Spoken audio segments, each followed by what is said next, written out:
नमस्कार, मी रेणुका. तर तुम्हा सर्वांचा म्हणजे यूट्यूब चॅनलमध्ये फार फार स्वागत आहे.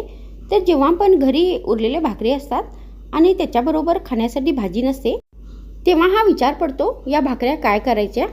तर आज मी तुम्हाला त्या उरलेल्या भाकऱ्यापासून बनवलेली एक फारच रुचकर अशी रेसिपी बनवून दाखवणार आहे, जी तुम्हाला नक्की आवडेल. मग उशीर कशाचा, चला सुरू करू आजचा व्हिडिओ.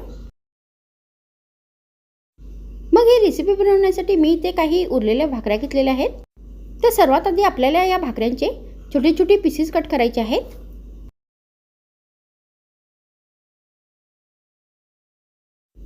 तर तुम्ही हे पीसेस आपल्या आवडीप्रमाणे कट करू शकता. तर तुम्ही हे पीसेस त्रिकोणी आकारामध्ये कट करू शकता, नाहीतर तुम्ही हे पीसेस चौकोनी आकारामध्ये पण कट करू शकता.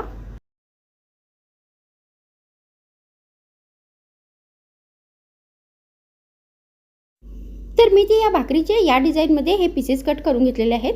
त्यानंतर आता आपल्याला या रेसिपीसाठी एक बॅटर बनवायचं आहे.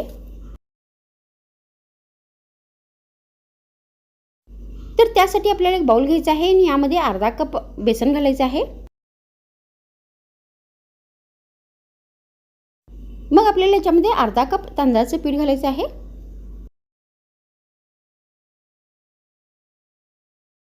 त्यानंतर याच्यामध्ये चवीनुसार मीठ घालायचं आहे.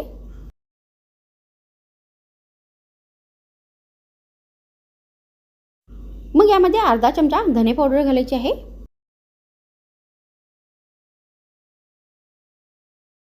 त्यानंतर यामध्ये आपल्याला अर्धा चमचा गरम मसाला पावडर घालायचा आहे.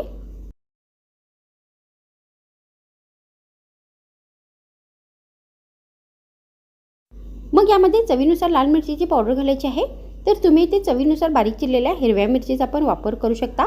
त्यानंतर आपल्याला याच्यामध्ये अर्धा कप बारीक चिरलेली कोथिंबीर घालायची आहे.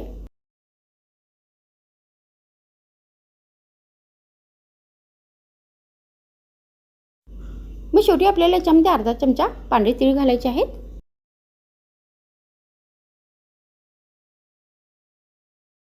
आणि आता हे सगळे साहित्य व्यवस्थित चमच्याने मिक्स करायचे आहेत.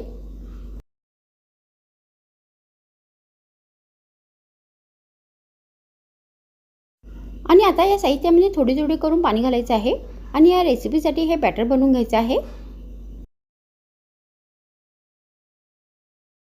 तर ज्याप्रमाणे आपण भजीसाठी बॅटर बनवतो त्याप्रमाणे हे बॅटर आपल्याला बनवून घ्यायचे आहे.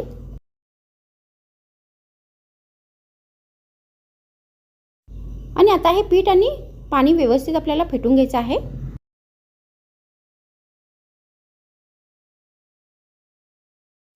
तर आता इथे हे बॅटर बनवून तयार झालेलं आहे. त्यानंतर आपल्याला भाकरीचा कट केलेला पीसेस घ्यायचा आहे आणि यामध्ये व्यवस्थित डीप करायचं आहे. तर तुम्ही या बॅटरचा वापर करून इथे बटाट्याची पण भजी बनवू शकता. तर अशा पद्धतीने व्यवस्थित हे डीप करायचं आहे. त्यानंतर आता आपल्याला ही रेसिपी फ्राय करायची आहे. तर त्याच्यासाठी मी गॅसवर तेल ठेवले आहे. तर अशा पद्धतीने हे भाकरीचे सगळे पीसेस या बॅटरमध्ये डीप करून आपल्याला तेलात घालायचे आहेत.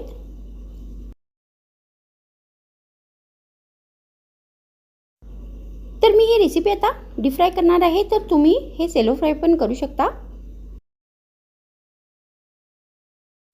आणि तुम्ही या रेसिपीला उरलेल्या भाकरीची भजी पण म्हणू शकता. तर आता आपल्याला हे भजी व्यवस्थित दोन्ही बाजूंनी कुरकुरी आणि ब्राऊन होईपर्यंत तळून घ्यायचे आहेत.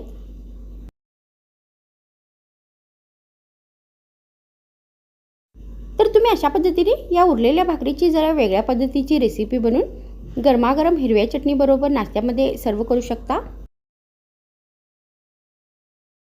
नाहीतर फक्त चहा या कॉफी बरोबर एक स्नॅक सारखं पण देऊ शकता. तर मग आजच्या व्हिडिओमध्ये इतकेच. पुन्हा भेटूया आणखीन एक नवीन व्हिडिओमध्ये. तर मग थँक्स फ्रेंड्स वॉचिंग माय व्हिडिओ.